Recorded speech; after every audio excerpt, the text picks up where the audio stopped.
ഇനി നമ്മൾ പോകുന്നത് രാജ്യതലസ്ഥാനത്തേക്കാണ്. അത്യുഷ്ണത്തിനിടെ ഡൽഹിയിൽ കടുത്ത ജലക്ഷാമം നേരിട്ടുകൊണ്ടിരിക്കുകയാണ് ജനം. കുടിവെള്ളത്തിനായി നെട്ടോട്ടമോടുന്ന ജനത്തെ ഡൽഹിയുടെ വിവിധ ഭാഗങ്ങളിൽ നമുക്ക് കാണാൻ കഴിയും. ഓടിവരുന്ന വെള്ള ടാങ്കറിന് പിന്നാലെ അലമുറയിട്ടോടുന്ന ജനക്കൂട്ടം അത് കഴിഞ്ഞ ദിവസങ്ങളിലൊക്കെ പുറത്തു വന്നിരുന്നു. അതിൻ്റെ ദൃശ്യങ്ങളൊക്കെ പുറത്തു വന്നിരുന്നു. ഡൽഹിയിലെ സഞ്ജയ് കോളനിയിലും സമാനമായ കാഴ്ചയാണ് കാണാൻ കഴിയുക. ഡൽഹി നേരിടുന്ന ഏറ്റവും വലിയ പ്രതിസന്ധിയിലേക്കാണ് ഇന്നത്തെ റൈഡിംഗ് റിപ്പോർട്ടർ ഇനി സഞ്ചരിക്കാൻ പോകുന്നത്. സഞ്ജയ് കോളനിയിൽ നിന്നും നിതിൻ അംബുജൻ തയ്യാറാക്കിയ റിപ്പോർട്ട് കാണാം.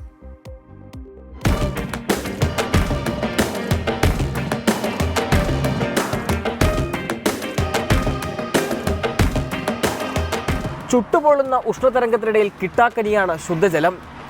നേരിയൊരു ചൂടുള്ളപ്പോൾ തന്നെ വെള്ളമില്ലെങ്കിൽ നാമെല്ലാം വലിയ ബുദ്ധിമുട്ട് അനുഭവിക്കാറുണ്ട്.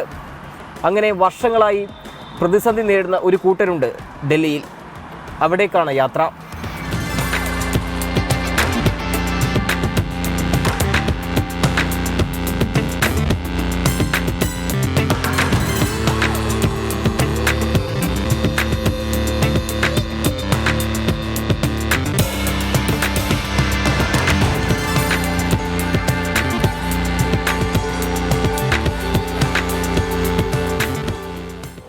വെള്ളവുമായി വരുന്ന ടാങ്കറിന്റെ മുകളിലേക്ക് ആളുകൾ ഓടിക്കയറുന്ന സാഹസികമായ ദൃശ്യം നമ്മൾ ഏതാനും ദിവസങ്ങൾക്ക് മുൻപ് വിവേകാനന്ദ കോളനിയിൽ വെച്ച് കണ്ടിരുന്നു.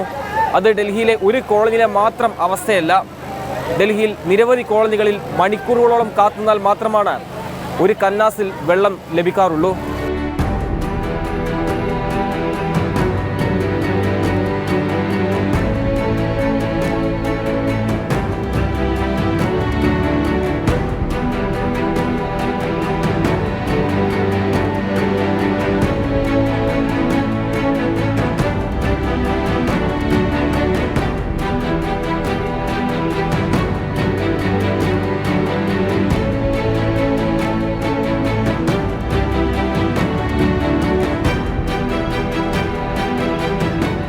जो फाइट करेगा उनको मिलेगा, जो नहीं करेगा उनको नहीं मिलेगा.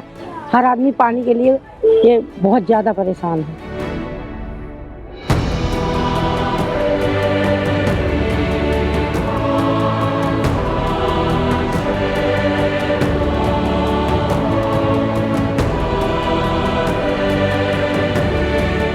കോളനിയിലെ മുഴുവൻ പേർക്കും വെള്ളം ലഭിച്ചില്ല എന്നുള്ള വലിയ പരാതിയാണ് കോളനിക്കാർ ഉന്നയിച്ചത്. നമുക്കൊന്ന് പരിശോധിച്ച് വരാം.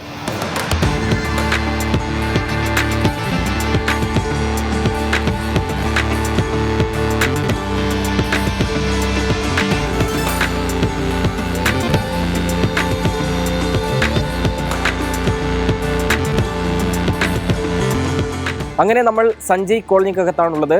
സാധാരണക്കാരുടെ ജീവിതം കാണണമെങ്കിൽ ഇത്തരം കോളനിക്കകത്ത് ചെന്നാൽ മാത്രമേ അവരുടെ ദുരിതപൂർണമായ ജീവിതം നമുക്ക് കാണാൻ സാധിക്കുകയുള്ളൂ. ടാങ്കറിൽ നിന്നും മതിയായ വെള്ളം ലഭിക്കാത്തവർ പിന്നീട് ആശ്രയിക്കുന്നത് ഈ പൊതു ശൗചാലയത്തെയാണ്. കുടിവെള്ളം ഏതാണ്ട് 4 കന്നാസുകൾ മാത്രമേ അവർക്ക് വീടുകളിലേക്ക് ശേഖരിക്കാൻ സാധിക്കുകയുള്ളൂ. അതിനുശേഷം പിന്നീട് മറ്റ് പ്രാഥമിക ആവശ്യങ്ങൾക്കും അതോടൊപ്പം തന്നെ വീട്ടിലെ ആവശ്യങ്ങൾക്കെല്ലാം തന്നെ ഈ പൊതു ശൗചാലയത്തെ വെള്ളമാണ് അവർ ഒരു ദിവസം മുഴുവൻ ആശ്രയിക്കുന്നത്. അങ്ങനെ ദുരിതപൂർണമായ ജീവിതത്തിലൂടെയാണ് സഞ്ജയ് കോളനി അടക്കമുള്ള മറ്റ് പല കോളനികളിലും ആളുകൾ കഴിഞ്ഞു പോകുന്നത്.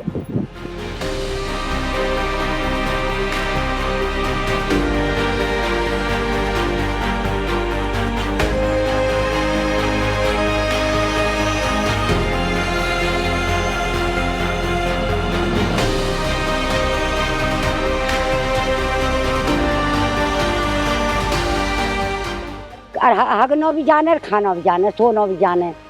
फिर ये जो ना तुम्हारा धू तो हमारी कोई बात पहुंचा देगा. हमें तो केजरीवाल चाहिए भैया. पानी ये संजय कैंप में पानी का कोई किल्लत नहीं है. सिर्फ यहाँ की जनता को पानी इस्तेमाल करने का तरीका नहीं है. 2-3 गैलन होता है पानी, आधे घंटे में मिलता है. मैं बोल रहे हैं रुको 2 मिनट के लिए रुको. हम कितने देर रुकेंगे? पानी 2 घंटे 3 घंटे बाद मिलता है हमें पानी. सबसे ज़्यादा तो इधर पानी की समस्या चल रही है. केजरीवाल जब आए थे उन्होंने कहा था कि 10 साल हो गए उनकी सरकार बने हुए, सब पानी की प्रॉब्लम और बिजली की प्रॉब्लम अभी तक कोई भी, इनके 5 साल हो गए हैं MLA को आए हो, अभी तक इन्होंने कोई सोल्व नहीं किया पानी का इधर.